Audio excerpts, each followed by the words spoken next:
नमस्कार दोस्तों, मैं हूँ रोमा और आप देख रहे हैं न्यूज़ नशा। दोस्तों, उत्तर प्रदेश की राजनीति में जुबानी जंग तेज हो गई है। बहुजन समाज पार्टी पार्टी की प्रमुख मायावती के बयान ने राजनीति में खलबली मचा दी है। उन्होंने कहा है कि हम हरिजन के जन हैं तो क्या बाकी सब शैतान की औलाद है। इस बयान के बाद सवाल उठ रहे हैं कि मायावती का इशारा किस ओर जा रहा है, इसके पीछे क्या मंशा हो सकती है। क्या ये धार्मिक भावना को भड़काने की कोशिश है या राजनीति बयान। वहीं कल 1 अक्टूबर को सुप्रीम कोर्ट ने बुलडोजर को लेकर आदेश जारी किया था। उन्होंने कहा था कि अगर जो इस आदेश का पालन नहीं करेगा, अगर उन्होंने हमारे कहने के बावजूद भी बुलडोजर चलाया तो सरकार को उनके मकानों के लिए पुनर्निर्माण करना होगा।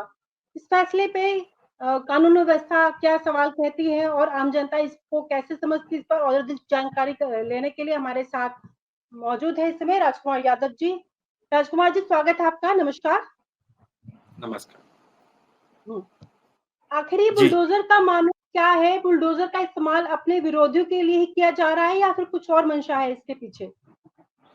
जी रोमा, मैं आपको एक बात बताऊँ, आपके 2 सवाल हैं। पहला हुँ। सवाल मायावती जी को लेकर के है, दूसरा सवाल बुलडोज़र को लेके है। मैं पहले बुलडोज़र पर करते हैं। पहले बुलडोज़र पर बात करते हैं, ठीक है।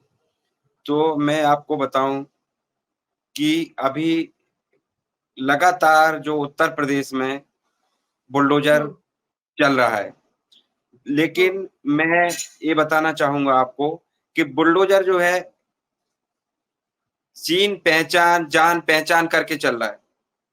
गरीबों जी, के घर पर बुलडोज़र चल रहा है। मैं ये जी, पूछना चाहता हूँ, आपके चैनल के माध्यम से हुँ, उत्तर प्रदेश की योगी सरकार से, भारतीय जनता पार्टी की सरकार से, हुँ, उत्तर प्रदेश में बहुत माफिया हैं, जो एक हुँ, विशेष समाज से आते हैं। क्या उस समाज के एक भी व्यक्ति पर कभी बुलडोज़र चला है? अगर उस व्यक्ति के घर पर अगर एक समाज के बुलडोज़र चला हो, तो मैं योगी जी से इस चैनल के माध्यम से पूछना चाहता हूँ। मुझे नहीं लगता है कि हुँ, चला है। योगी जी का जो बुलडोज़र है, वो पहचान के चलता है। आज जो जातिगत भेदभाव करते हैं, जैसे मुसलमान हैं, अल्पसंख्यक हुँ, हैं, इन लोगों के घर बुलडोज़र ज़्यादा से ज़्यादा चलने का काम करता है। तो जब हुँ, हुँ, संविधान में हमारे में इस तरह की बात नहीं है, संविधान में बात ये है कि सभी धर्मों को एक निगाह से देख कर के इंसाफ देना चाहिए। लेकिन इस तरह का काम हुँ, हुँ, उत्तर प्रदेश की योगी सरकार में नहीं हो रहा है कि हम हुँ, बुलडोज़र पर ही एक और बात करें, तो बुलडोज़र कोई किसी भी तरह की कोई संविधान में उसका कोई संविधान में बुलडोज़र का कोई काम नहीं। क्योंकि जी, अगर कोई भी अपराधी है तो उसके लिए हम सुप्रीम कोर्ट है, हाई कोर्ट्स के जज हैं, सुप्रीम कोर्ट के जज हैं। इसके लिए फैसला लेने के लिए वो हैं। पुलिस का काम हुँ, है, शासन का काम है और प्रशासन का काम है और सरकार का काम है अपराधी को न्यायालय तक भेजना। न्यायालय के बाद में जो न्यायालय निर्णय लेगी, अगर न्यायालय बाद में बोलती है कि बुलडोज़र चलना चाहिए, तब बुलडोज़र चल जाना चाहिए। लेकिन हुँ, उत्तर हुँ, हुँ, प्रदेश में हाल ही में देखा जाए तो लगातार जो योगी जी ने जो बुलडोज़र वाली प्रथा चला रखी है, ये बेहद गलत है। उसी को देखते हुए अभी कुछ दिन पहले मध्य प्रदेश के जो मुख्यमंत्री डॉक्टर मोहन यादव जी ने भी छतरपुर में एक बुलडोज़र के माध्यम से एक हमारे मुसलमान भाई का जो है घर जमी-जोत किया था और उसमें जो 3 गाड़ी रखी हुई थी, 3 लग्ज़री गाड़ी थी, उनको भी जमी-जोत कर दिया था। अच्छा, मैं ये पूछना हुँ, चाहता हूँ रोमा आपके माध्यम से कि बताइए आप जो मकान है या जो गाड़ी है, ये इनमें इन्होंने कौन-सा अपराध किया है? अपराध जिसने किया है उसको सज़ा मिलना चाहिए। इस तरह का कोर्ट भी जी, बोलता है और लगातार सुप्रीम कोर्ट के माध्यम से जहाँ-जहाँ पर भारतीय जनता पार्टी की सरकार है, उनको फटकार भी लगाई जा रही है। लेकिन मैं ऐसा मानता हूँ कि जो सुप्रीम कोर्ट के जज हैं, इनको न्याय करना चाहिए।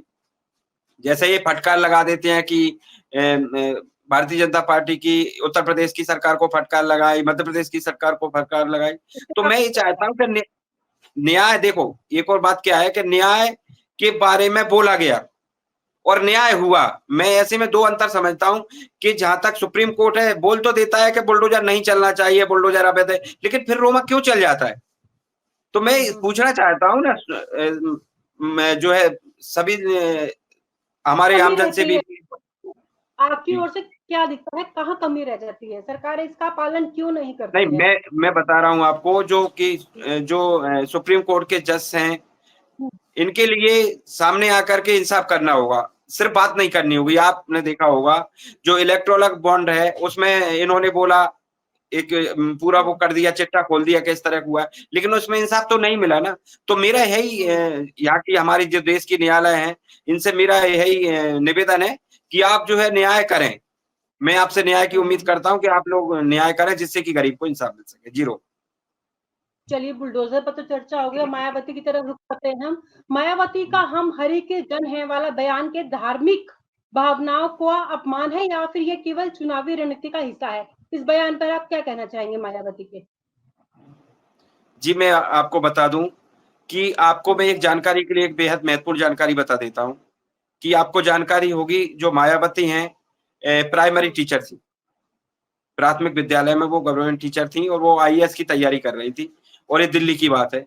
तो 1977 की बात है ये, हुँ, जो है उस समय जयनारायण जी का एक आंदोलन चल रहा था, जिस समय उन्होंने हुँ, इंदिरा गांधी जी का जो था ना, उसका विरोध किया था। उस समय हुँ, एक 1977 की बात बता रहा हूँ मैं आपको, मंच से जो है जयनारायण जी की सभा में बोला गया था हुँ, कि हरिजन बोला गया था। तब मायावती ने उस मंच से जब वो एक मतलब उस समय उभरती हुई थी या उनकी शुरुआत थी, उस समय उन्होंने बोला हुँ, था कि आप लोग किसकी औलाद हैं? अगर हम हरिजन हैं, हरि की औलाद हैं, इस तरह का जो है उन्होंने बोला था। इस तरह का आरोप लगा कर के मन से उन्होंने बहुत बेहद एक अनर्गल उन्होंने टिप्पणी की थी कि इस तरह का हम लोगों पे जो हमारा अपमान किया जाता है, इसका हम विरोध करते हैं और उन्होंने मन से बोला था। इस उसी समय काशीराम उसी आंदोलन में थे। जब काशीराम को ये पता चला कि ये लड़की है जो बहुत ही प्रतिभाशाली है और बहुत दबंग बोलती है, लगातार बेबाकी से दलितों की आवाज़ उठाएगी, तो उन्होंने मायावती जी के घर पर गए और मायावती जी के घर पर जाकर के उन्होंने कहा उनके पिताजी से उनकी माताजी से कि ये लड़की जो है आगे चल कर के देश का और या प्रदेश का कहें ये भविष्य में बहुत बड़ी लीडर बनेगी। इसके लिए आप हमारे आंदोलन में दे दीजिए। तब उनके माता-पिता ने बोला था कि हम इसको आईएएस कलेक्टर बनाना चाहते हैं, तब काशीराम जी ने बोला था, उस समय काशीराम जी आंदोलन चला रहे थे। वामसिद्ध के माध्यम से तब उन्होंने बोला था कि ये कलेक्टर बनने के लिए नहीं है, ये कलेक्टरों के माध्यम से मतलब ये कलेक्टरों को चलाने के लिए मायावती का जो जी, हुँ, तो इस तरह से मायावती तभी से एक खूंखार नेता रही हैं। फिलहाल में कुछ चीज़ों को लेकर के उनका भाजपा से समझौता होने की बात सामने आती है। अब इसको लेकर के मैं आपकी बात का जो है जवाब दे रहा हूँ। जी। जी। इस तरीके की जो बयानबाज़ी होती है, क्या इसका राजनीति पे भी कोई असर पड़ता है?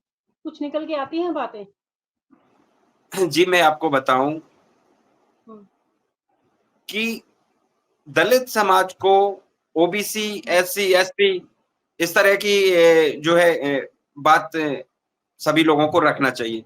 मैं भी इसका विरोध हुँ, करता हूँ कि जो हरिजन शब्द है, इस शब्द का लोगों को बिल्कुल भी इस तरह का बयान नहीं करना चाहिए और चाहे ओबीसी हुँ, हो, एससी, एसटी हो, इस तरह का अपमान करना बेहद गलत है और बेहद निंदनीय है। मैं इसका व्यक्तिगत तौर से भी विरोध करता हूँ और इस तरह की जब हमारे समाज में रहने वाली कोई की कास्ट हो, अगर उस कास्ट के लिए किसी भी तरह हुँ। का कोई शब्द बोलना अगर बुरा लगता है, तो इस शब्द का प्रयोग हमारे लिए मानव जीवन में नहीं करना चाहिए। ज़ीरो। ऐसा बयान इन्होंने दिया क्यों? क्या रीज़न था? क्या मंशा थी इसके पीछे? क्यों बोला इन्होंने इस तरीके का बयान? क्या कंडीशन होगी उस समय? जी, मैं बता दूँ आपको कि कुछ हुँ, लोग इतने जातिवाद से पीड़ित हैं, जो लगातार हुँ, ओबीसी, एससी, एसटी माइनॉरिटी पर प्रतिघात करते हैं। इन लोगों को जी, बेहद गलत नज़र से देखते हैं, मैं मानता हूँ इस बात को। इन लोगों का हुँ, अब चूँकि क्या होता है कि इसका जो विरोध है ना, अभी से नहीं करते हुँ, हैं। लगातार पहले जी, से ही इसका विरोध चला आ रहा है, जिसको लेकर के हुँ, तमाम तरह के आंदोलन हुए हैं। उन आंदोलन के माध्यम से जो है मान्यवर काशीराम हों या बाबा साहब अम्बेडकर ने भी इस चीज़ के लिए संघर्ष किया है। आपको जानकारी हो कि बाबा साहब अम्बेडकर थे, तो बाबा साहब हुँ, अम्बेडकर आईएएस लेवल की एक नौकरी करते थे गुजरात में। जब वो उनके जो निचले लेवल के भी अधिकारी थे, तो उस उनकी जो फ़ाइल थी, उस फ़ाइल के माध्यम से वो लोग उस फ़ाइल को लेने के बाद भी जो है पानी से इस तरह से एक भेदभाव टाइप का करते थे। तो इस तरह की जो जी, प्रथाएँ शुरुआत से चली आ रही हैं, जिसका विरोध भी हुआ है और मैं चाहता हूँ कि ये हुँ, खत्म होना चाहिए। अभी आपने राजस्थान में देखा होगा, जो दलित क हुँ, समाज का एक लड़का था, जिसको लेकर के घड़े से पानी पी लिया था। उसको लेकर उस टीचर ने उनके साथ बड़ी मारपीट की थी और शायद वो लड़का, जहाँ तक मुझे जानकारी है, हुँ, बेहद पीड़ा हुई थी उसको। तो इस तरह के आंदोलन भी चलते आते हैं। तो इस तरह का कोई भी किसी भी धर्म की अगर भावनाओं को ठेस पहुँचती है, तो इस तरह का जो बयानबाज़ी से बचना चाहिए, इस तरह की बयानबाज़ी नहीं देना चाहिए। मैं भी इसके खिलाफ हूँ और हम लोगों को सभी की भावनाओं की कदर करना चाहिए, किसी भी भावना की को ठेस हमारी तरफ से नहीं पहुँचना चाहिए। जी, रोमा।